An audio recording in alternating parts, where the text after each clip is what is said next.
In this video, I want to talk about how you can make a YouTube outro for completely free on Canva. So what you should do is head over to Canva and press create, search for YouTube outro, and just select the YouTube outro. Now in here, if you want, you can put in your own sort of stuff down here. So you can put in your own video and audio and stuff, or the easiest way is to simply press on design and then find some ones from in here. So if there's the crown, that means it's only for pro users. So look for the ones without a crown. Now, if you're in a specific niche, you can search for the niche up here. So you can search for gaming if you want. You can search for food, all this sort of stuff, right? So what we're gonna do is just look for anything we like.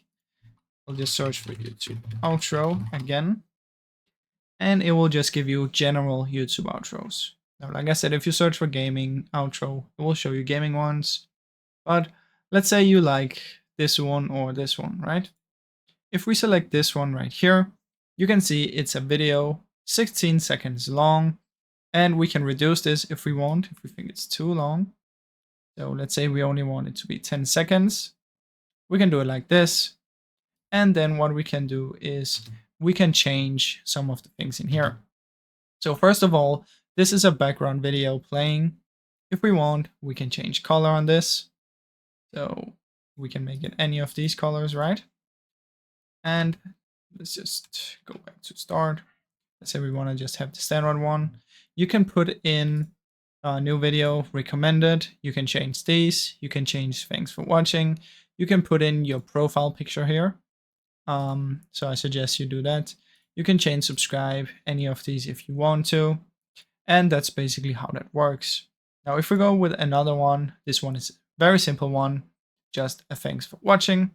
You can see this one is 8.2 seconds long. Let's say we only want it to be 6 seconds, like this. Thanks for watching, and it will say this. What you can do is you can take this, Control C, press here, Control V, and then put it here, and then put like and subscribe. And now this will be animated the exact same way, like and subscribe. So that's basically how that works. You can change the color as well. If you, let's say your brand is green or it's purple, blue, whichever one you like, you can customize basically everything. So that's basically how it works, guys. I really hope you enjoyed this short video. If you did, please leave a like and subscribe, as it helps me out a ton. Thank you so much for watching.